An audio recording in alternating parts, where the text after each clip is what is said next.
Tufungue sasa mabiblia zetu. Nous allons dans Genèse chapitre 3.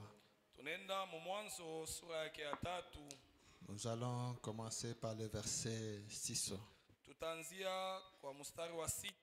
Nous allons lire 6 à 11. Tutasoma kuanzia 6 kufika 11. Et puis nous allons sauter pour prendre de 20 à 24. Na tutaluka ndio kwa 22 na 4. La femme vit que l'arbre était bon à manger et agréable à la vue.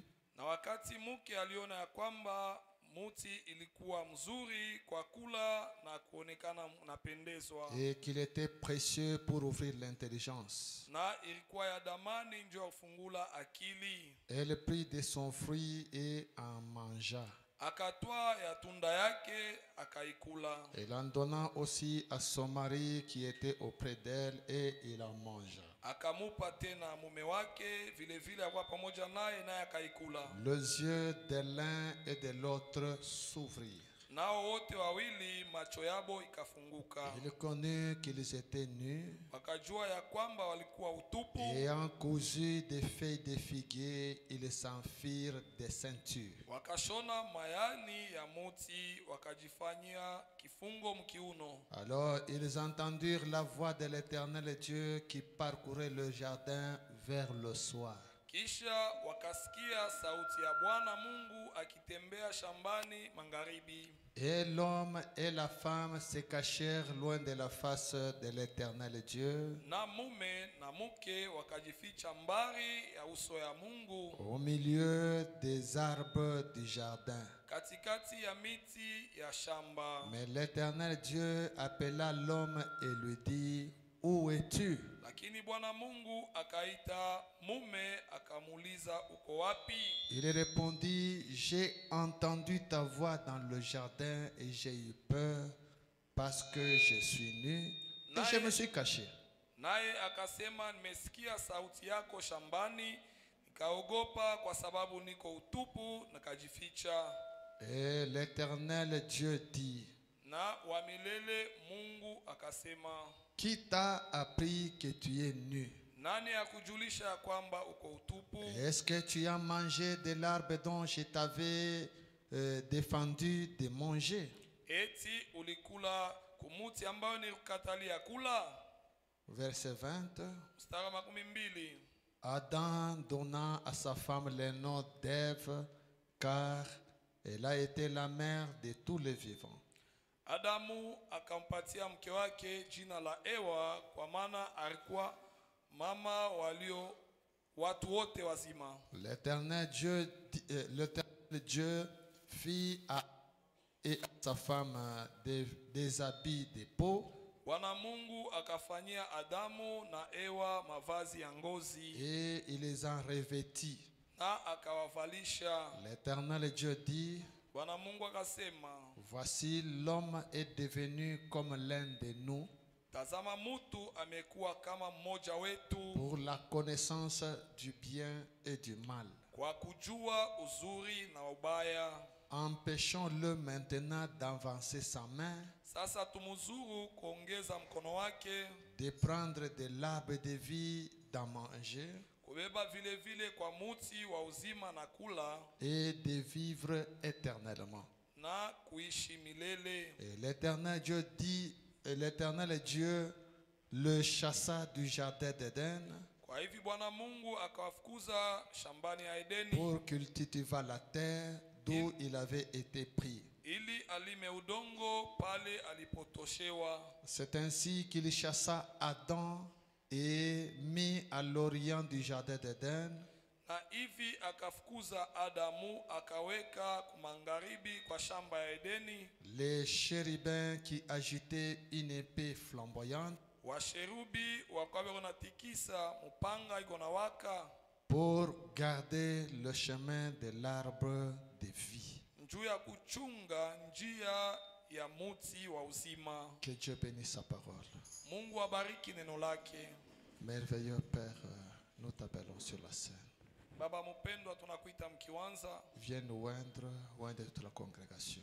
kwa utupakae paka makutano yote. Nous sommes venus cette journée de mardi au grand Dieu. Tulikuya hii siku ya kazi mbili Mungu C'est mkubwa. une journée où nous écoutons ta parole et nous prions aussi. Ni siku ambayo tunasikia neno lako na tunaomba tena. Alors nous te demandons Seigneur de nous assister pendant ces petites exhortations. Bwana tunakusii utukwe pamoja nasi muonyo kidogo hii. Pour que nous puissions nous avancer de toi avec la foi. Njoo tukaribie kwako na imani. Nous demandons cela au nom de Jésus-Christ.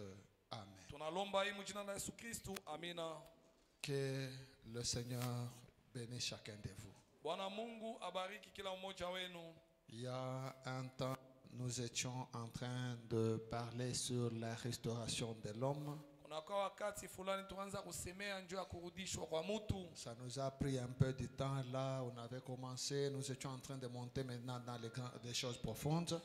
Tubeba muda na tulianza kupanda mubitu vya upana.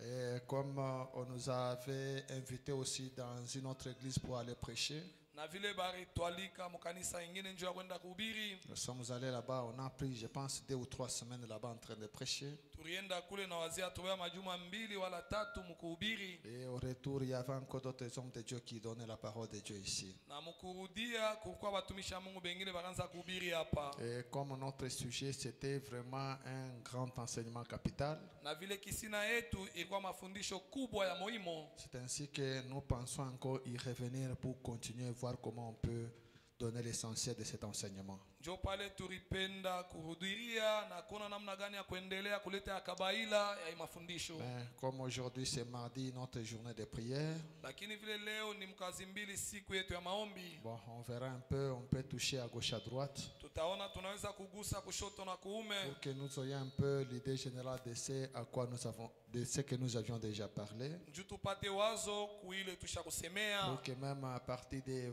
jeudi, quand nous allons commencer à avancer, que tout le monde soit au pas. Njoo hata kama mkazi ine tunaanza kuendelea watu wote wakwe mumwendo. Oui, nous parlons de la restauration de l'homme. Tuko nasema njoo rudisho ya mtu. Nous avons vu que Dieu, au commencement, il avait créé Adam. Tuliona ya kwamba Mungu mwanzo aliumba Adamu. Et Adam était un homme double. Na Adamu alikuwa mtu mara mbili. Cet homme-là, il était à la fois homme et femme. Ule mtu alikuwa yepeke mume na mke. Il n'était pas encore dans le corps, Bado alikuwa shaingia mais mumwili. il vivait, Lakini alikuwa naishi. il respirait, Akaanza kupumzika. il dominait. Akaanza kutawala. Donc Adam a existé avant même que l'Éden existe. Adamu alitangulia kuishi mbele ya Eden na kuwako. Et quand Dieu a trouvé que sur la terre il n'y avait personne pour cultiver le sol, Na wakati Mungu aliona duniani hakuna mtu akulima udongo. c'est là que Dieu a pris Adam qui dominait toutes choses là. Ndio pale Mungu akumbeba Adamu akaanza kutawala vitu vyote. Il l'a placé dans la chair humaine. Akamutia mumwili ya mtu. Donc là, il faudrait que chacun de nous comprenne Pale napasha kila mmoja wetu aelewe. que celui qui domine chaque chose, ce n'est pas le corps. Ule kona tawala kila kitu haina mwili. C'est l'homme créé à l'image de Dieu. Ni mtu la rumbiwa kwa mfano ya Tel que Mungu. nous sommes là, Vile tuko hapa. nous sommes doubles. Tuko mara mbili. Il y a l'homme créé à l'image de Dieu. Tuko mtu arumbiwa kwa mfano wa Mungu. Et cet homme-là, c'est l'homme qui est à l'intérieur de moi. Na ule mtu ni ule ko ndani yangu. Et il y a l'homme créé avec la poussière de la terre. Na kuko mtu alitungiwa na uvumbi wa dunia. Celui qui est créé à l'image de Dieu, Ule aliumbiwa kwa mfano ya Mungu. Dieu lui avait donné la mission de dominer chaque chose. Mungu alimpatia kazi ya kutawala kila C'est kitu. l'homme de Genèse chapitre 1er. Ni mtu wa Mwanzo sura ya kwanza. Mais c'est lui, l'homme de Genèse chapitre 2. Lakini mtu wa Mwanzo sura ya pili. Lui, la mission qu'on lui a donnée, c'est de travailler sur la terre. Ye kazi balimupatia ni kutumika pa dunia. Alors, il faudrait qu'en tant que chrétien, vous puissiez différencier les deux choses. Inapasha sawa vile bakristu muweze kuachanisha ile vitu Il y a viwili. celui qu'on a donné la mission de dominer, Kuko ule bamupatia kazi ya kutawala. et il y a celui qu'on a donné la mission de travailler. Na kuko ule bamupatia kazi ya kutumika. C'est pourquoi même dans Ézéchiel chapitre 18, Ndio kwa maana hata Ezekieli sura yake 18 je pense le verset 4, na wazia mstari wa 4 la Bible dit, Biblia inasema l'âme qui pêche, nasi wanatenda c'est dhambi celle qui va mourir. ndio ile itakufa. Donc, c'est quand l'âme pêche, c'est à ce moment-là que l'âme va mourir. Ni wakati nafsi inatenda dhambi ndio pale itakufa. Et la Bible dit encore, Na Biblia inasema tena, tu es poussière, tu retourneras à la poussière. uko uvumbi utarudia kuvumbi. Donc, ces deux écritures Ni maandiko ile mbili intéressent deux personnes différentes. inakuwa ya batu mbili wa kuachana. L'âme qui pêche, Nafsi watenda dhambi ça touche l'homme intérieur. ile inagusa mtu wa ndani. Et tu es poussière, Na uko uvumbi ça touche l'homme extérieur. ile inagusa mtu wa nje. C'est lui qu'on avait donné la mission de travailler. Ule baripatia kazi ya kutumika. C'est pourquoi je vous avais dit et j'ai toujours répété, Ndio kwa maana nilimiambia na niko nasema tena. la vie éternelle Uzima wa milele ne dépend pas de ce que vous faites. hayambatana na matendo La yenu. vie éternelle dépend de ce que vous mangez. Uzima wa milele unambatana na ile mnakula. C'est pourquoi même Jésus avait parlé, Ndio kwa maana hata Yesu je alisema. pense dans Matthieu chapitre 4 verset 4, Mina wazee Mathayo wa 4 mstari wa 4. Matthieu dit, Jésus dit Yesu anasema que l'homme ne vivra pas de pain seulement, mtu ataishi kwa mkate tu, mais de toute parole qui sort de la bouche de l'Éternel. lakini kuneno lote natoka mkinywa ya milele. L'homme intérieur qui est l'âme Mtu wa ndani anakuwa nafsi, ne vit pas du boukari. ashiishi na kula Lui bukari. vit de la parole de Dieu. Yeko naishi na neno la Mungu. Mais l'homme extérieur ne vit pas de la parole de Dieu. Lakini mtu wa nje ashiishi na neno la Mungu. Il vit du boukari. Eko naishi na bukari.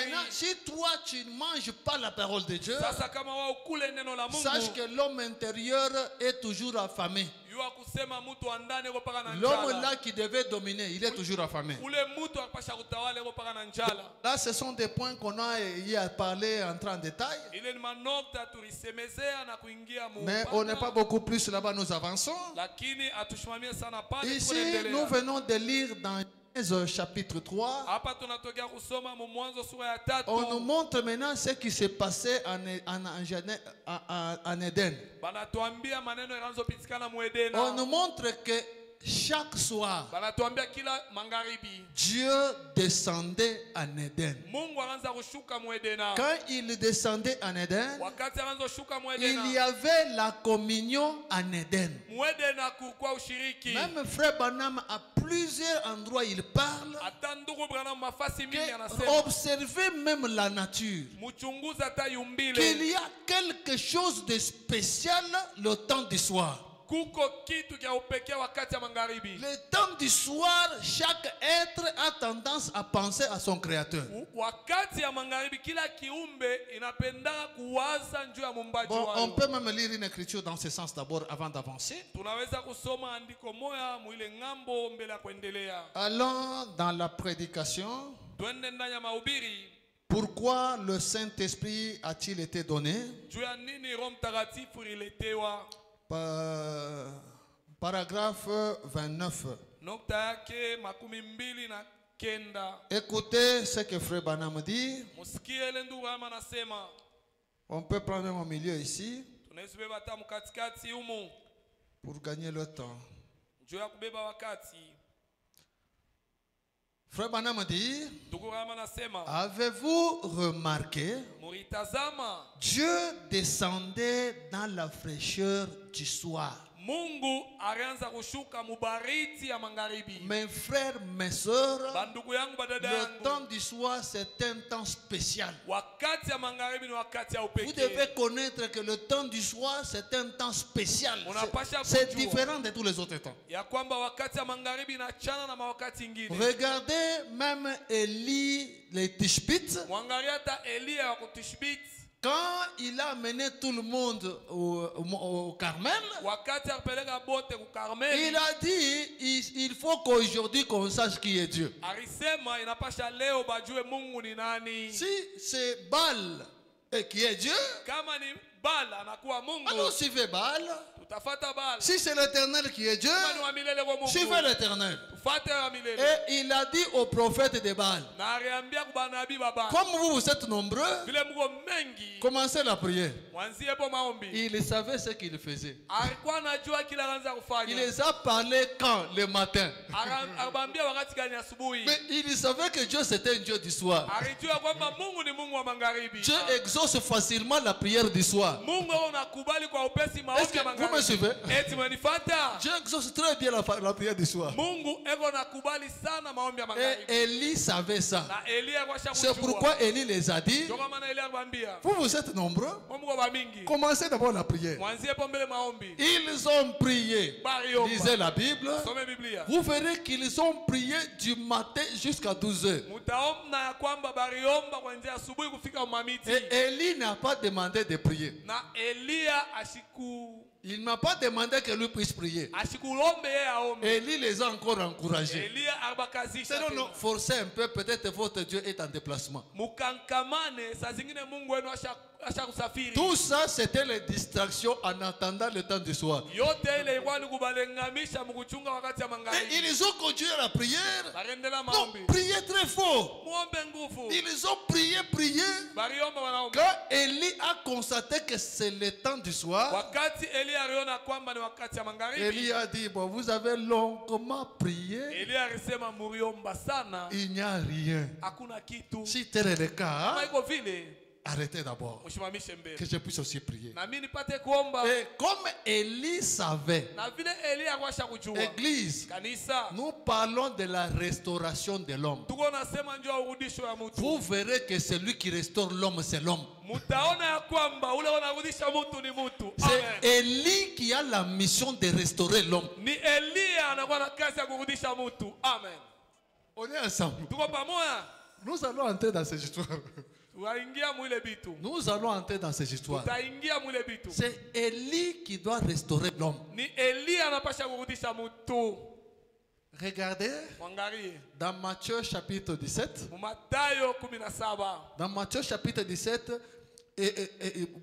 Jésus est monté avec ses disciples à la montagne de transfiguration. Yesu alipanda kumulima mbadiliko. Et quand il a monté là-bas, Wakati alipanda kule. ils ont vu Élie et Élisée. Bariona. Élie et Moïse. Bariona Elia na Vous Musa. connaissez l'histoire. Wanajua hadithi. Et après, Kisha. pendant qu'ils descendaient, Wakati anaanza shuka. ils ont posé la question à Jésus. Baruliza Yesu. Maître, Mwalimu. pourquoi les Juifs Juu ya ni Bayuda. disent que Élie doit venir premièrement? Banasema kwanza Elia anapasha kuya.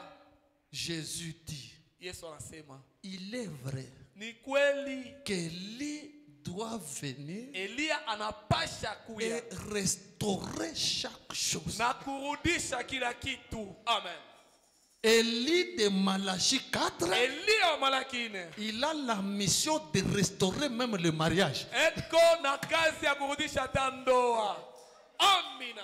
Si dans le mariage ça ne marche pas, Kama mundoa biendeke, c'est lui qui doit restaurer ses lits. ule anapasha kurudisha ni Elia. Dans le travail ça ne marche pas, Ukazi ya biendeke, c'est lui qui doit restaurer ses lits. ule anapasha kurudisha ni Et Elia. c'est lui qui a dit ça, ce n'est pas moi. Na ni Yesu alisema ila haina Ce mie. n'est pas moi qui a dit, qui a Haina dit ça. mie nilisema vile. C'est Jésus qui a dit. Ni Yesu Que alisema. Élie là qui viendra là, Ule Elia atakuyaka. il aura la mission de tout restaurer. Atakuwa na kazi ya kurudisha Et vous byote. verrez qu'il va même restaurer l'homme. Na mutaona atarudisha hata mutu. Oui, nous parlons d'abord d'Élie le Tishbite. Tuko nasema mbele njoo ya Elia. Quand Élie le Tishbite s'est retrouvé au temps du soir, Wakati Elia wa Tishbiti anajikuta magharibi avant la prière, mbele ya maombi. comme il était Élie des Juifs, Vile alikuwa Elia wa Yuda. il devait restaurer les 12 pierres. Alipasha kurudisha mawe 12. Et les pierres, ce sont des révélations. Na ile mawe ni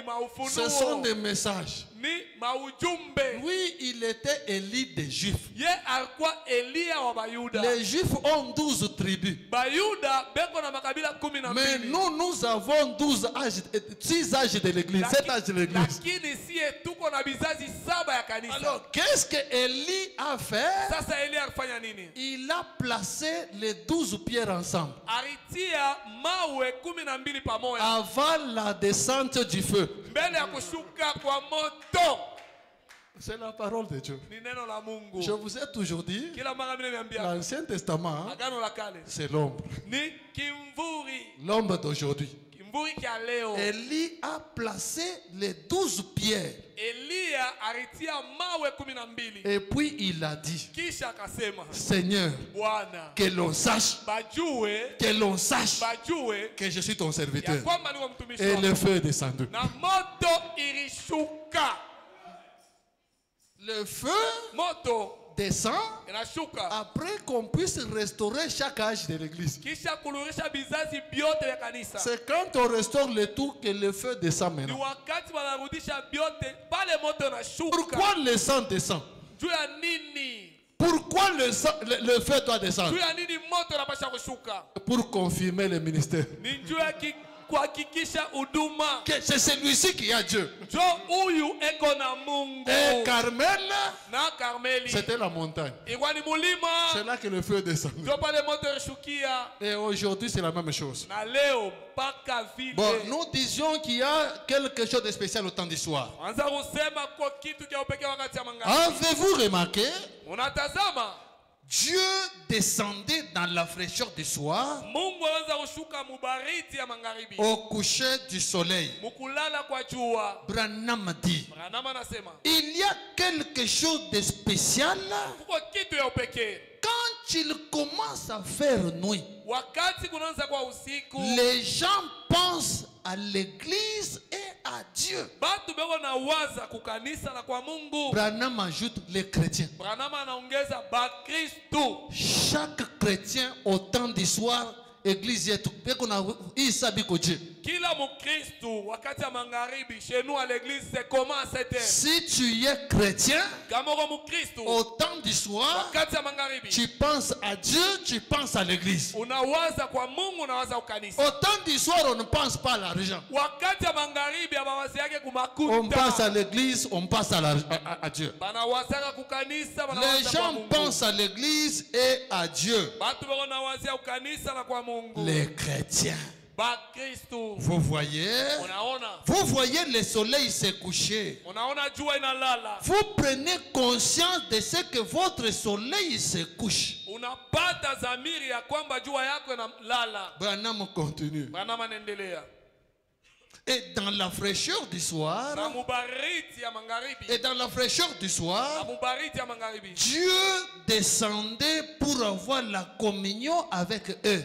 Mungu akaanza kushuka njoo kufanya ushiriki Et nabo. là, Na pale il a perdu cette communion baripotesha ile parce ushiriki. que le péché l'empêchait de la voir. Kwa sababu zambi ilianza kubazuru bamuone. C'est le péché qui a commencé à empêcher la communion entre Adam et Dieu. Ni zambi ilianza kuzuru ushiriki kati ya Adamu na Et Mungu. c'est le péché aussi qui nous empêche d'être en contact avec Dieu. Na ni zambi netuzuru nasi kwa mapatano ushiriki na Mungu. Et si tu es en communion avec ton Dieu, Na kama uko mushiriki na Mungu au wako, temps du soir, tu vas penser à Dieu. wakati ya magharibi utawaza kwa Mungu. Allons dans la prédication, Twende ndani ya mahubiri, l'approche à laquelle Dieu a pourvu. ukaribisho ambaye Mungu alitayarisha. Oh là là, excusez. L'approche à laquelle Dieu a pourvu. Ukaribisho ambaye Mungu alitayarisha. Paragraphe 14. Nukta yake 14. Écoutez, frère Branham. Musikie ndugu Branham.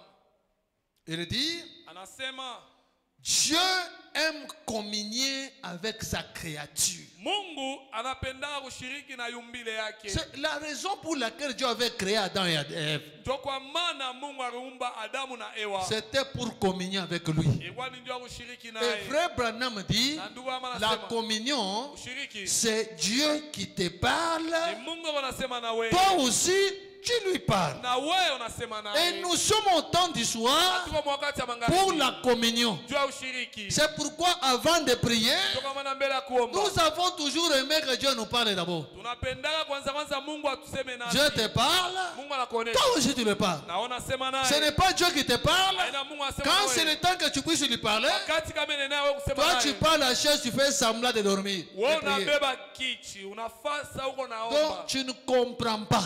Nous parlons de la restauration de l'homme. L'homme au commencement, Dieu lui parlait, lui aussi parlait à Dieu. Dieu aime communier avec sa créature. On nous dit que dans le jardin d'Éden, lorsque l'homme marchait dans l'intégrité selon Dieu, Dieu descend dans la fraîcheur du soir et communiait avec ses enfants. Alors un jour, une voix s'est fait entendre dans la présence de Dieu disant: tes bien-aimés sont là, tes enfants sont tombés, ils ont péché et ont fait ce qui est mal. Église, le péché, nous ne sommes pas dans la pensée de Paul. Soyez dans la pensée d'aujourd'hui. Dans la pensée de Paul et les autres, le péché c'est le mensonge, le péché c'est les petites histoires que nous faisons là. Mais dans la pensée d'aujourd'hui, le péché c'est l'incrédulité. C'est pourquoi la Bible dit: l'âme qui pêche, c'est l'âme qui mourra. L'âme ne peut pas se prostituer, au moins spirituellement. C'est le corps qui va faire les bêtises là. C'est le corps qui va mentir. Mais l'âme, lui, ne va pas mentir. L'âme qui pêche.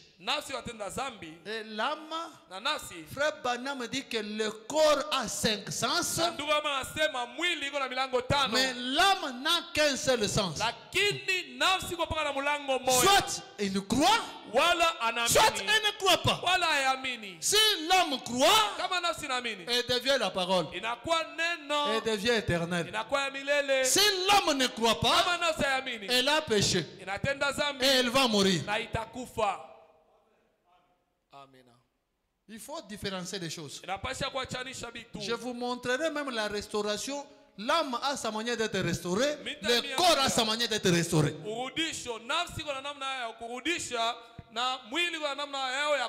Des fois, quand on prêche la restauration de l'homme en désordre, c'est là que les gens se posent des questions. Mais comment nous sommes restaurés? Tombe encore malade.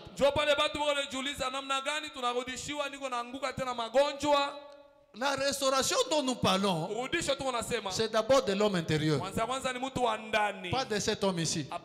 Cet homme de poussière, il n'a pas encore terminé la procédure. Mais l'homme intérieur a déjà terminé. Oh, c'est l'homme intérieur qui doit dominer.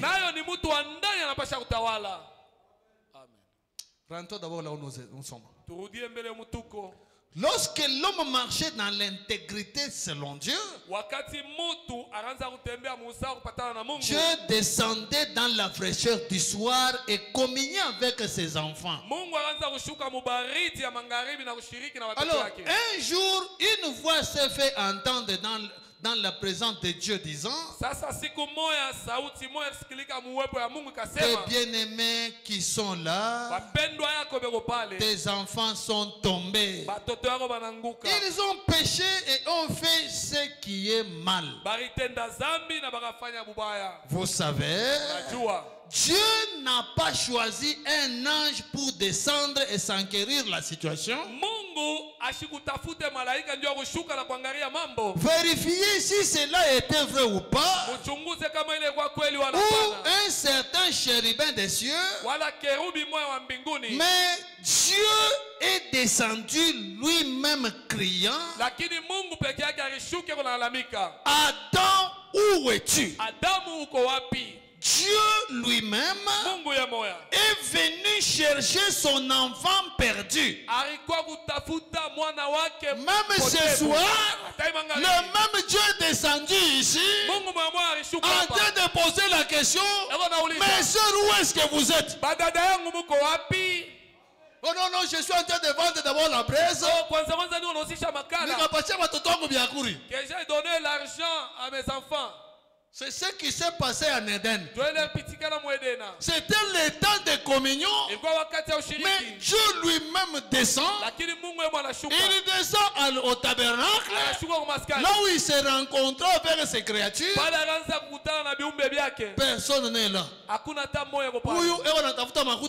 L'autre cherche l'argent de l'autre côté. L'autre est ici à la maison. Et quand on pose la question, Adam, où es-tu? Oh non, non. Vraiment, pasteur Ouet. Je suis à la maison, pasteur, aujourd'hui. Oh non, non, pasteur Ouet, tu chéris pas mon pasteur, je n'ai pas encore payé la maison. Adam, où es-tu? Adam, pourquoi toutes ces choses sont vides? Ce soir, quand Dieu descend, oh, pasteur Ben. Oh, pasteur Ben. Pourquoi toutes ces choses sont vides? Papa. Baba. Ils sont partis chercher l'argent. En train de se débrouiller. Frère Branham dit, quand Adam et Ève étaient en communion avec Dieu, ils dépendaient de Dieu. Ils ne se débrouillaient pas. Tous ces débrouillards ici, c'est parce qu'ils ne sont pas en communion avec Dieu. C'est lui qui est en communion avec Dieu. Il sait que c'est Dieu qui est la solution. Où pouvons-nous encore aller? Si ce n'est auprès de Dieu, c'est lui la solution. C'est lui le médecin. Il est le Seigneur des Seigneurs. Il est le Dieu des dieux. C'est pourquoi un jour, il y a les disciples de Jésus ont quitté Jésus. Ils sont tous partis. Et quand ils sont partis, Jésus est resté avec 12. Jésus regarde. Vous aussi. Vous attendez c'est quoi? Allez, quittez, partez. Allez aussi chercher l'argent. Allez aussi vous reposer à la maison. Adam et Pierre connaissaient ce que Jésus représentait. Église, vous qui êtes ici, vous savez ce que Jésus représente. Les autres là sont des farceurs. Oh, j'aime beaucoup Jésus, c'est faux. Maintenant, Jésus est descendu ce soir, où es-tu? Oh non, tu es allé chercher l'argent. Des fois, je me suis toujours posé des questions. Les gens sont ici en train de prier Dieu. Toi, tu es quelque part en train de chercher l'argent. Maintenant, là-bas, tu vas dire, Seigneur, je ne sais pas si vous avez ce courage-là. Est-ce que tu peux avoir un courage, le courage comme ça? Si tu as un courage par terre, il n'y a que le diable qui t'a donné ce courage. Tes frères et sœurs à l'église en train d'adorer, toi on marchait en train de vendre. Mon Dieu, qu'est-ce que mes enfants vont manger? Laissez Dieu tranquille. Lui, il est déjà descendu en train de te chercher. Tu es où? Et toi, tu te caches. Mon soc. Au marché. En train de vendre. Et tu es courageux, tu l'appelles même. Seigneur, viens me donner l'argent ici. C'est ici qu'il donne l'argent. Depuis que tu as abandonné l'église pour aller chercher quoi, où est l'argent que tu as trouvé? Comme je vous ai toujours dit, quelqu'un va arriver au pasteur, pourquoi tu n'es pas l'église? Pasteur, mon pasteur, je suis allé chercher l'argent. Tu es allé chercher l'argent. Comme ça, l'État Kamakuta, tout est terrain. Alors donne l'argent qu'on achète le terrain. Pasteur, je n'ai rien. Mais maintenant, Urlofia Nine. Ça pour moi, où est l'argent? Je n'ai pas. Et demain, tu fais la même chose. Adam, où es-tu? Adam, Pierre. Pierre connaissait ce que Jésus représentait. C'est pourquoi il a dit à Jésus, à qui d'autre irions? Hata kama unasema vya nguvu yetu tutende Même si tu nous donnes des choses, de dire où est-ce qu'on peut aller. C'est toi qui as les paroles de vie. Et je crois ce soir, quand vous êtes venus, vous croyez que c'est Jésus qui peut tout. C'est Jésus qui change même les noms des gens. Tu étais célibataire, il fait de toi marié. Tu n'avais pas d'enfants, il te donne des enfants. Jésus donne des choses que toi-même tu ne peux pas voir. Il donne des choses que même les pasteurs ne peuvent pas te donner. Si tu connais ce que Jésus est, tu comprendras que Jésus donne l'argent que le marché ne peut pas te donner. Le marché ne te donnera pas l'argent que Jésus peut te donner. Tu peux quitter ici même sur la route, quelqu'un te donne l'argent. Il est Dieu. Il y a des gens ici qui ne travaillent pas. Mais il ne dort jamais affamé. Si lui-même a dit, c'est moi qui nourris même les oiseaux du ciel. Il est Jéhovah Jireh. Comptez sur lui. Tu ne manqueras de rien. Même ce soir, nous comptons sur lui. Écoutez d'abord ce que Pierre avait dit dans la prédication. À qui d'autres irions-nous? Prêcher, je pense, le 6 juin. 1960. Ça doit être le 6 juin, je vérifie. Oui, le 6 juin 1960. Le 6 juin 1960. Paragraphe 10. Frère Branham dit ceci. Je pense nous croyons Frère Branham. Écoutez, Frère Branham dit ceci. Vous pouvez lancer là-bas. Frère Branham dit, vous savez, l'homme n'a pas tellement changé. Il continue pratiquement à errer dans le monde. Donc, il est en train d'errer au lieu de compter sur Dieu. Il continue à errer dans le monde.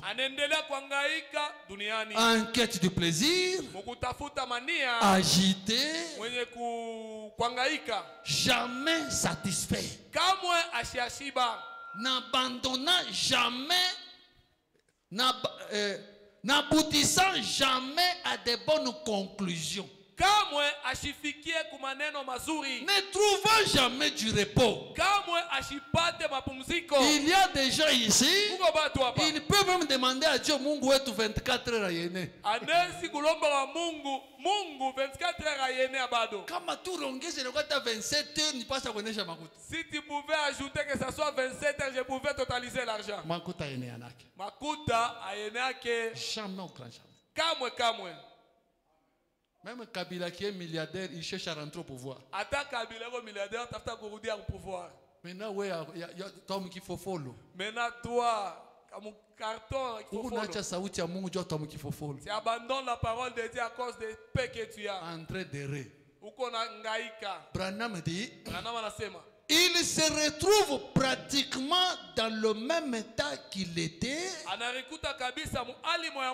après avoir quitté Dieu dans le jardin d'Éden et qu'il fut parti se débrouiller. Les débrouillards. Il se débrouille depuis lors. Et il trouve que c'est une voie difficile à suivre. Mais il avance toujours. Mais il trouve que c'est une voie difficile à suivre. Et on dirait qu'il ne se préoccupe pas tellement, pas beaucoup de la fin de sa vie. Lui se préoccupe seulement de l'argent. Sa fin, il ne sait pas. Ce que sera ses enfants demain, ce n'est pas un problème. Ce que sa famille sera, ce n'est pas un problème. Lui, c'est l'argent important à tout prix. Même si les enfants s'absentent le codim, c'est pas important. L'essentiel, ils ont l'argent. Ils ne se préoccupent pas. Et si nous pouvions nous asseoir, faire l'inventaire et nous poser la question de savoir pourquoi nous sommes ici. Comment nous sommes venus sur cette terre? Ce qui nous a amenés ici et ce qui sera notre destination éternelle. Je pense que si nous tous nous réfléchissons sérieusement là-dessus, pendant 5 minutes de notre vie, Branham dit, nous pourrions tous parler comme Pierre. Comme unawaza tu sana pa maisha yako, nous pouvons parler comme Pierre. En effet, Pierre avait trouvé en Jésus quelque chose qui n'était pas dans d'autres hommes. Akina mon patron, ça n'y est pas dans le patron. Akina mon makuta, ça n'y est pas dans l'argent. Akina mon église, ça n'y est pas dans l'église. Akina mon membre de famille, ça n'y est pas dans le membre de la famille. Pierre avait trouvé en Jésus quelque chose qui n'était pas dans d'autres hommes. C'est pourquoi il a posé la question: à qui irions-nous? Un chrétien se pose la question: sans Jésus, je serai quoi? Sans Jésus, est-ce que je vais réussir moi? Sans Jésus devant les sorciers, je serai quoi? Que Jésus soit la pierre précieuse pour vos familles. Pour Pierre, il a trouvé qu'en Jésus il y a des choses qui n'existaient pas dans les hommes. Pierre avait trouvé en Jésus quelque chose qui n'était pas dans d'autres hommes. C'est pourquoi il a posé la question: à qui irions-nous? Il n'a pas dit où irions-nous. Twende musoko, twende mu voyage, twende huku. Kwa nani tutenda? À qui irions-nous? Niende kwa muyomba, je pars chez l'oncle, niende kwa pasteur, je pars chez le pasteur, niende kwa sangaji. je pars chez la dame. Ce soir, nous sommes venus chez Jésus. À qui irions-nous? Car tu as les paroles de la vie éternelle. Branham dit. Et je me demande pourquoi Jésus était si différent des autres hommes. Qu'est-ce qu'il avait que les autres hommes n'avaient pas? Il y avait en Jésus quelque chose que nul homme n'a. En Jésus, il y a des choses qu'akuna muntu konabi. Voilà la meilleure personne sur qui aller, auprès de qui aller. Et Pierre avait compris. C'est pourquoi, quand Jésus a dit à Pierre: abandonne la pêche, suis-moi, Abasamaki, na filet, tout. Pierre a abandonné. Il a commencé à suivre Jésus. Il savait que Jésus dépassait de loin les filets. Tous les poissons qu'il avait reçus là, ça ne représentait rien devant Jésus. Et nous aussi, nous savons que tout l'argent qu'on peut avoir ne représente rien devant Jésus. C'est Jésus qui change nos vies. C'est Jésus qui nous élève. C'est Jésus qui nous donne des terrains. C'est Jésus qui nous donne des maris. C'est Jésus qui nous donne les enfants. C'est Jésus prospère notre vie. Sans Jésus, nous ne pouvons rien. Si tu abandonnes Jésus à cause d'argent, tu ne comprends pas ce que Jésus représente. C'est pourquoi, frère Branham dit, si nous tous, nous pouvons prendre 5 minutes de notre vie, réfléchir à notre vie, chacun de nous dira comme Pierre, à qui d'autre irions-nous? Que Pierre n'a pas dit où irions-nous, mais à qui irions-nous? N'allez pas chez la tante, n'allez pas chez l'oncle, allez à Jésus. Jésus a dit, pour tous qui êtes chargés et fatigués, je vous donnerai du repos.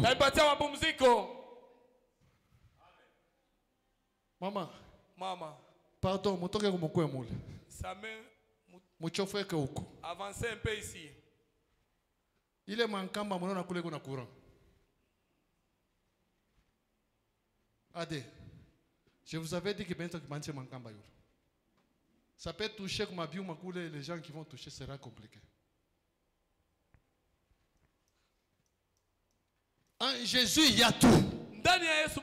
N'abandonnez jamais Jésus pour l'argent. Pierre avait compris. Continuez d'abord ici. Il y avait en Jésus quelque chose que nul homme n'a. On avait eu jusqu'en ce temps-là. Et cela les rendait différents. Branham dit, et je pense que c'est la même chose ce soir. Un homme, une fois devenu chrétien, a quelque chose qui les rend différents de tous les autres hommes de classe sociale. Un homme qui devient chrétien est différent des autres hommes. Les autres hommes, ils comptent sur le capital pour prospérer. Ils comptent sur l'oncle pour réussir la vie. Ils comptent sur l'église pour avancer la vie.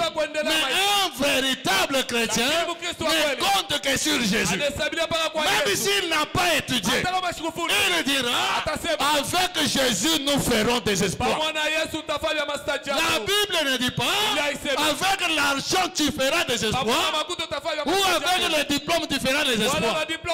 Église, même les gens qui n'ont pas de diplôme, même les gens qui ne savent pas parler français, si tu as Jésus, tu dépasses Tshisekedi. C'est Jésus qui donne même la paix du cœur. Tu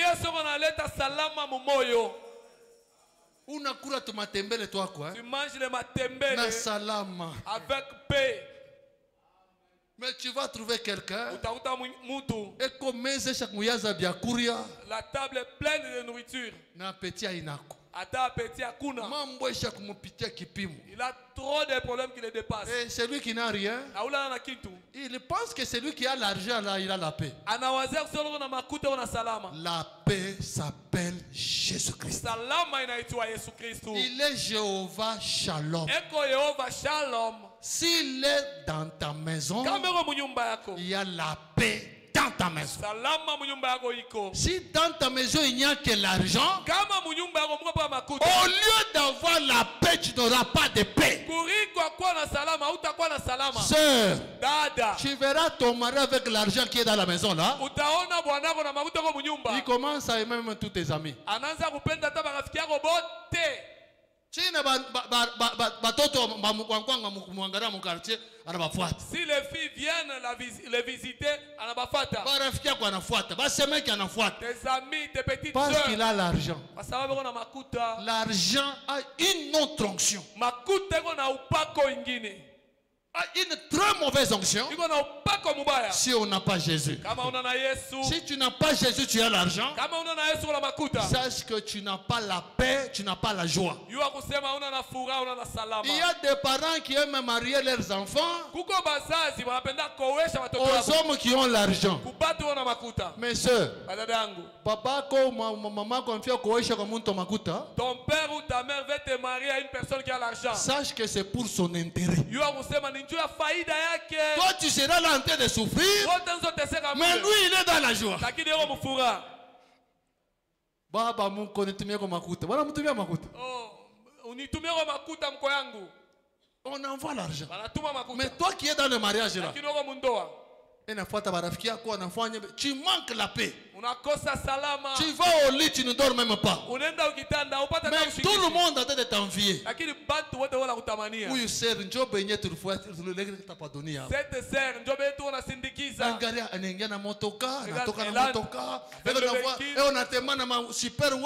elle marche avec des super wax. La joie, ce n'est pas les super wax. Ce n'est même pas des véhicules. Ce n'est pas ça. Oui, nous on souffre, nous. Tu manges des matembele. Mais tu as la paix. Le mari pour toi seul. Avec vos matembele. Vous êtes là, mangeons d'abord matembele, que Dieu nous aide. Mais il y en a qui n'ont pas de matembele, qui ont la viande. Mais la femme n'a même pas l'appétit de manger cette viande.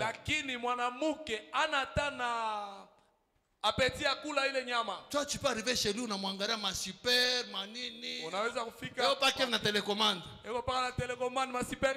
Mais elle soit sérieusement. Elle souffre sérieusement. Le bonheur ne résiste pas dans les matériels. Le bonheur est en Jésus-Christ. Et voyez les choses comme Pierre. Pierre a trouvé en Jésus quelque chose que les autres n'ont pas.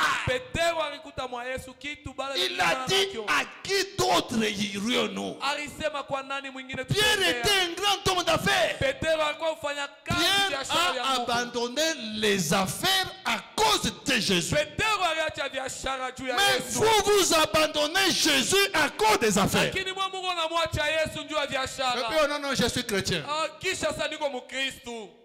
Pierre a abandonné les affaires à cause de Jésus.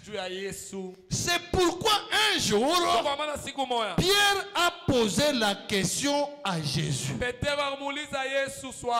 Maître, nous avons tout abandonné pour venir vers toi. Nous gagnons quoi? Nous qui abandonnons tout pour ce message, nous ne mourrons jamais des locataires. Que tu travailles pas. Comme on abandonne ma cage à ces messages, si tu abandonnes tes travails pour ces messages, tu ne mourras jamais locataire. Bongo. Ne regardez pas où est-ce que j'aurai l'argent. Jésus a promis à Pierre, si quelqu'un abandonne quelque chose à cause de moi, il aura des terrains.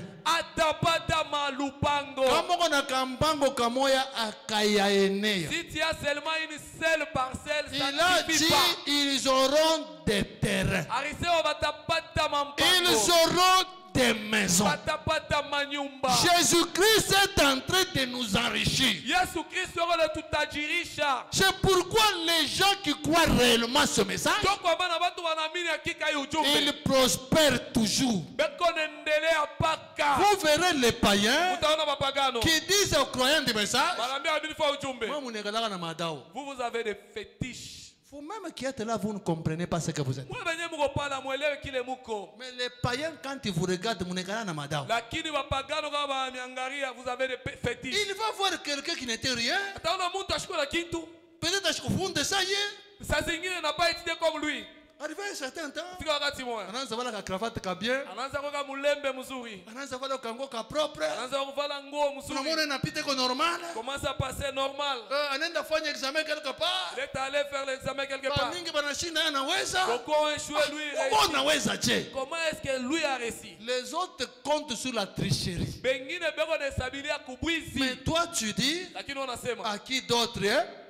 kwa nani mwingine tutaenda? Les autres comptent sur la recommandation des politiciens. Bengine bana sabilia kutumiwa kubasiasa. Muyombangu eko PDG. Oh, mon oncle est PDG. Utafuatilia le PDG unamfuata ti opa nakulakaka nakulandalanda ti. Tu vas suivre le PDG, il te ment. Voici le vrai PDG. PDG akweri huyu. Il ne ment jamais. Ye kamwa shilandake. Il ne ment jamais. Kamwa shilandake. Si tu lui fais confiance, kama unamutumainia, il va répondre positivement. Atajibia mukweli. Il ne te laissera jamais. Kamwa sitakuachia. Et la Bible même dit, Biblia inasema, je n'ai jamais vu un juste abandonné. siaonaka mwenye haki kuachiwa. C'est pourquoi moi j'ai toujours servi mon Dieu. Ndio kwa maana mimi kila mara napenda kutumikia Mungu Je wangu. sais qu'il est promis. Najua kwamba Je nalakiwa. n'ai jamais vu un juste abandonné, Siaonaka mwenye haki kuachiwa, ni sa postérité wala uzao yake manger le pain. kulomba chakula.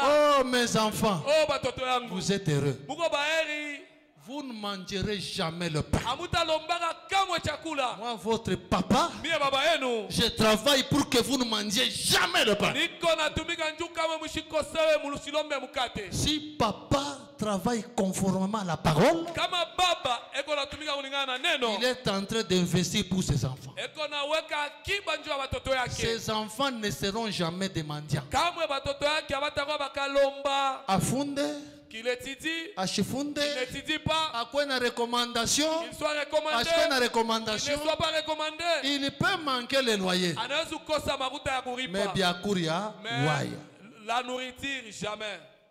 c'est pourquoi vous qui êtes là-bas, Ndio mama mko pale. aimez Jésus. Umpende Yesu. Soyez comptés parmi les justes. Bakuhesabie kati ya bahaki. Vos enfants ne manqueront de rien. Batoto wenu hawatakosewa na kitu. Pas un parent qui se pomone pour avoir 6000 maisons pour les enfants. Hapana baba unafanya nguvu ndio kupata maelfu 6 ya manyumba ya batoto. Avant que je puisse mourir, chaque enfant doit avoir 50 maisons. Kila mtoto anapaswa kuwa na manyumba 50. Je me souviens quand j'étais locataire, Ninakumbuka wakati nikaanza j'ai kulipia. vécu dans une maison. Niliishi mkanyumba kamoya. J'avais vécu dans une maison en ville là-bas, Munyumba où moya. j'étais locataire. Mule ninaanza kulipia. Et ça m'avait étonné. Na kinishangaishaka. Les enfants d'un même père. Batoto ya baba moya. Vous sentez la haine extraordinaire. Munaona chuki ya mastajabu. Pourquoi cette haine? Jua nini le chuki? À cause des biens que papa avait laissés. Juu ya bitu bile baba Et ariacha. ils étaient au parquet. Na barikuwa kuparke. À cause de l'héritage. Juu tu ya uriti. Papa a travaillé Baba alitumika. pour laisser beaucoup de biens pour les enfants. Juu ya kuachia batoto bitu mingi. Tout en pensant quand les enfants auront beaucoup de biens, Kwasa wakati watoto wa ils ne bitu vont mingi. pas souffrir. Hawatateseka. Mais quand lui est décédé, Wakati anakufa. réellement les enfants ont beaucoup de biens. Hakika batoto bako na bitu tele. Mais ce bien-là, au lieu que ça puisse les unir, Lakini ile bitu kuriko ibaunganishe. ça les a séparés, vous n'avez pas idée. Inabachanisha muna na wazo. L'aîné dit, Wa kwanza anasema. non, non, comment ma maison, je ne gagne pas beaucoup d'argent. Namna gani nyumba yangu shipatie makuta Mais mingi? hii nyumba ya muloko wangu njo balokataire aleta makuta ya mingi. Lakini la maison de mon petit frère, le locataire donne beaucoup d'argent. Tu changer ma nyumba. Qu'on puisse changer de maison. L'enfant dit hapana, hii alinyashaka ni mimi. Hapana, mimi njo mkubwa. Uloko asema ça il m'avait laissé moi. Non, c'est moi le grand frère. Chaque enfant avait plus de 4 maisons. Na kila mtoto akwa na Chaque enfant. zaidi ya 4 kila mtoto. Plus de 4 maisons. Yule wa manyumba 4. Avec des locataires, avec des sociétés qui louent. Na ba locataire na makampuni wanapangia Mais kule. il se haïssait à jamais. Lakini bari chukiana paka Et il mwisho. s'envoyait même des bandits pour se tuer. Na baranza kutumiana taba jambazi Même kwa kuana. papa, même maman. Baba moya mama moya. Juste pour ça, Jutu ya ile. mi kuyangu makuta ingia ya mingi, kuyawi ingia ya mingi. Oh, pourquoi moi j'ai peu d'argent mais l'autre a beaucoup? Maintenant, que dire nawe? Sasa nawe ça sera Tu comment? te pumono tu akanyumba tu kamoya. Uko na kombana sana pour une seule Une maison. kalofea na kwa église, tu vas totoka bakia na kanyumba kamoya. Tu t'absentes même à l'église pour que tes enfants restent avec cette maison. Soyez comme Pierre. Pourquoi ça Pétero? À qui d'autre irions? Kwa nani mwingine tutaenda? C'est toi qui as les paroles de vie. Ni wewe uko na neno ya uzima. C'est ce que Pierre avait dit. Joel Pétero alisema. Écoutez ce que Frère Branham dit. Sikia le Branham anasema. Si nous avons Jésus, Kama tuko na Yesu, nous sommes vraiment, nous marchons bien. tuko na tembea mzuri. Nous sommes dans l'assurance. Tuko muhakikisho. Frère Branham dit ceci Branham anasema hivi. dans la prédication, Ndani ya mahubiri. la communion par la rédemption, Ushiriki kupitia ukombozi. paragraphe 27. Nukta yake 27. On peut commencer juste à la fin ici. Tunaweza kuanzia mwisho tu hapa. Frère Branham dit ceci. Branham anasema hivi. Il n'y a rien qui... Frère Madame dit, Branham anasema un animal n'a pas d'âme. nyama ana na nafsi, Mais l'homme a une âme. lakini mtu ako na nafsi. Et par conséquent, Na kupitia ile cette âme est une partie de Dieu. ile nafsi ni kipande ya Mungu. Même dans sa condition déchue, Hata mwali yake ya kuanguka, l'homme reste cependant la plus grande espèce de toutes les espèces de la terre. mtu anabakia kiumbe kia yulu kushinda viumbe vyote vya dunia. Branham dit, Branham anasema si donc vous le mettez en contact avec son créateur, kama tu unamweka mapatano na muumbaji wake, si donc vous le mettez en contact avec son créateur, kama tu unamweka mapatano na muumbaji wake, il devint presque un super-homme. anakuwa karibu mtu wa juu. Si tu entres en contact avec ton créateur, Kama unaingia mapatano na Mungu wako, tu deviens super-homme. unakuwa mtu wa yulu. Il devient presque un super-homme Anakuwa karibu mtu wa yulu parce qu'il est un fils de Dieu. kwa sababu anakuwa mtoto wa Mungu. Il fait connaissance avec son créateur, Anashiriki na Mungu wake, le créateur de toutes choses. muumbaji wa vitu vyote. Et ensuite, Kisha quand cet homme-là fait connaissance avec son créateur, wakati ule mtu anaingia mapatano na muumbaji il wake, devient une partie de son créateur. anakuwa kipande ya muumbaji wake. Il retrouve la communion avec son créateur. Anapata ushiriki na muumbaji wake. Toute parole divine devient une réalité vivante pour lui. Neno yote ya Mungu inakuwa ukweli, iko naishi juu Et yake. il la croit. Na anaamini. Pas étonnant, Haistushe qu'aujourd'hui les gens ne croient pas en la guérison divine. haina mshtuko leo batu wabaamini Ils kuuponyaji wa n'ont Mungu. rien en eux pour croire. Ndani yao hapana na kitu juu ya kuamini. Tant que Dieu n'entre pas dans le cœur d'un homme, Wakati Mungu ayaingia mumoyo wa mtu, cet homme est une brute. ule mtu anakuwa tu Ni plus ni moins, wala yulu wala chini avec sa raison. na ile mafikiri yake. Écoutez, Usikie, il retournera la chose dans son esprit. atarudia kukitu mumoyo wake. Mintakuriaje. Comment est-ce que je peux manger? Comment est-ce possible? Namna gani Donc, il se nawezekana? pose des questions. Ego najiuliza. Sasa kama mina lofwa mukaji, Mais si je Juu niende kwa église. au travail pour aller à l'église, bitakuyaje? ça sera comment? Comment est-ce possible? Namna gani nawezekana? Et il va fournir là-dessus des explications convaincantes. Na ataleta yule wa ile mafasirio juu ya kubamwamini. Pasteur bapasha nifukuza munyumba. Pasteur, on devrait me chasser de la Mais maison. si jamais Dieu occupe sa position dans le cœur humain, Lakini kama Mungu anabakia mumoyo ya mtu, tous les raisonnements disparaissent. mafikiri yote yanapotea. Dieu passe en premier, amen. Mungu anapita wa kwanza, amina. Et la personne comptera seulement sur Dieu. Na mtu atahesabia pa kwa Mungu. Même ce soir, Hata imangaribi. comptons sur Dieu. Tuhesabie kwa Mungu. Nous sommes venus compter sur lui. Tukuya hapa kuhesabia yule C'est yake. lui le créateur de toutes choses. Ndiye muumbaji wa vitu vyote. Il crée les choses visibles Ego naumba vitu vya comme les sokoni, choses vya kuonekana. invisibles. Na bila vionekana. Tout ce que Dieu a créé, Yote Mungu aliumba. il a créé pour toi et pour moi. La paix, c'est pour toi. La prospérité, c'est pour toi. Ce n'est pas pour Dieu, c'est pour toi. Dieu, avant que tu arrives, il savait tout ce dont tu auras besoin. Et il avait tout préparé dans ce sens-là. Écoutez ce que Frère Branham dit. Dans la prédication, les choses qui sont à venir, prêcher, je pense au mois de... Les choses qui sont à venir, prêcher le 5 décembre 60. Le 5 décembre 65, Frère Branham dit ceci. Paragraphe 44. Il dit, regardez vos parents terrestres. Vous voyez,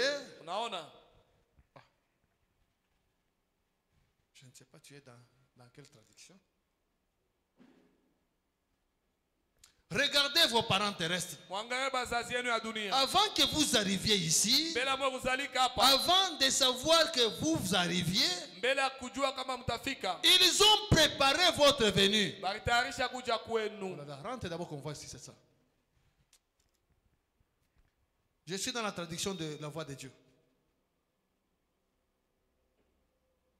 Regardez vos parents terrestres.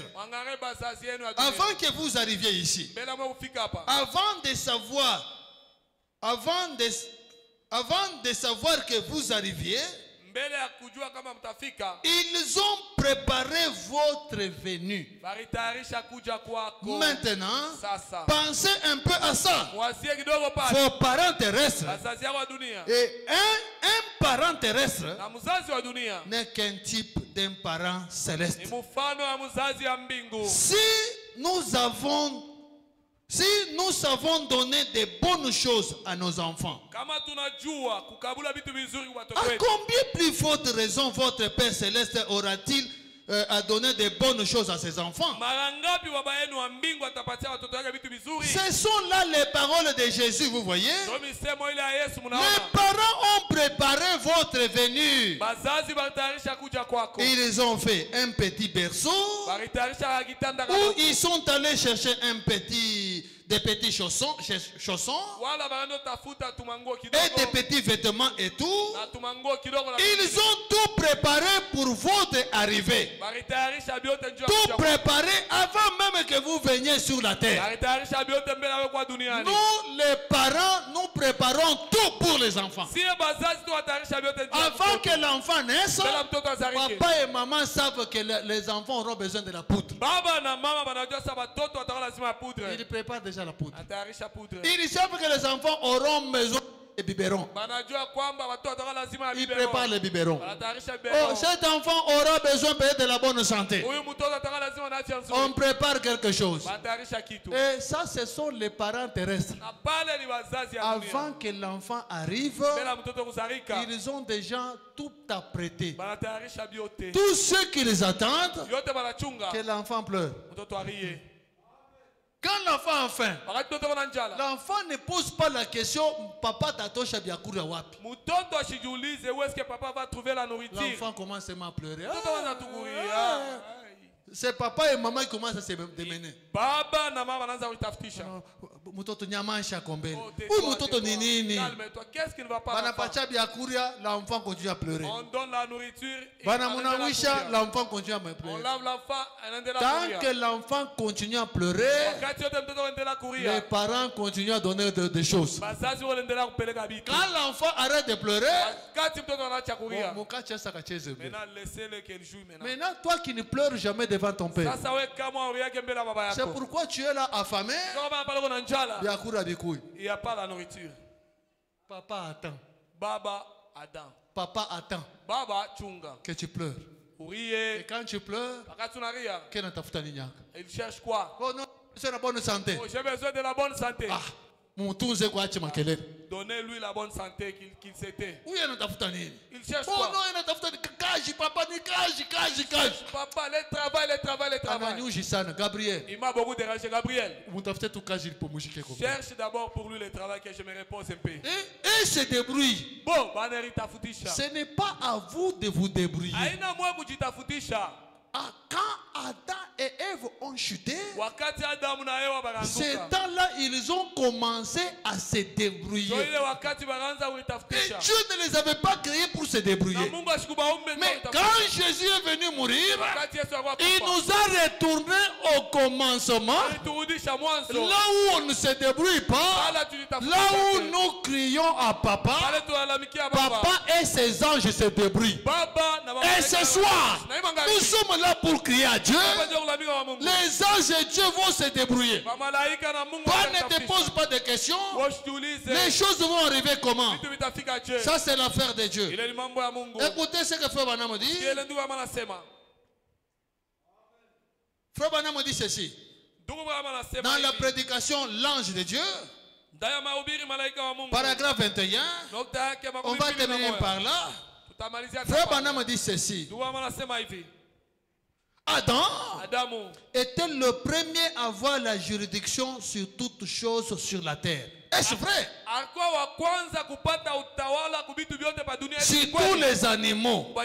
Et il a perdu son autorité. Branham dit. Et la Bible nous enseigne que ce que le premier Adam a perdu, Christ l'a restitué à la race humaine. Alors mes amis, si cela est vrai, qu'est-ce qui ne va pas avec l'église aujourd'hui?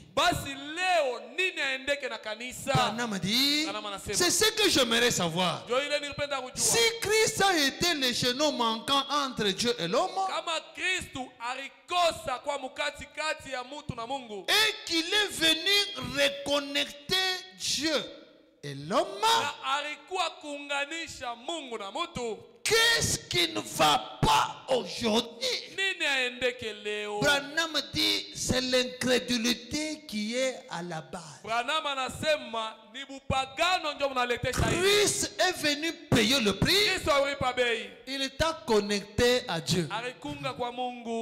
Le péché avait coupé la communion. Et quand le péché a coupé la communion, Adam est devenu vagabond. Il a commencé à se débrouiller. Mais Christ est venu mourir pour retourner la communion. Pour que quand l'homme a besoin de quelque chose, il parle à Dieu. Quand Dieu a besoin de quelque chose, il parle à l'homme. Dieu t'a parlé. Tu as parlé. Toi aussi parle-lui maintenant. Dis-lui ce que tu veux. Nous sommes en Éden, non? En Éden, Dieu descendait d'abord. Adam, comment était la journée? Est-ce que c'était bon? Adam commence aussi à parler. Oh Seigneur, c'était bon. Il y a eu les lions. Il était venu ici. Il m'a demandé ceci. Ah, c'est vrai. C'était ça la communion. Et le péché avait coupé cette communion-là. Mais Jésus est venu reconnecter ça. Et Dieu est descendu ce soir pour te parler. Pour te dire, ne compte pas sur l'oncle. Ne compte pas sur tous ces gens-là. Compte sur Jésus. Regarde, je suis le créateur de toutes choses. Je suis ceci. Je suis cela. C'est ton tour maintenant de lui parler aussi. Seigneur, tu as dit que toi tu es le créateur de toutes choses. Mais moi je manque cette chose. Je manque ceci. J'ai laissé les enfants sans manger. Il n'y a pas moyen que tu puisses pourvoir. C'est ça la prière. La prière, c'est entrer en communion avec ce Dieu-là. Que le Seigneur bénisse.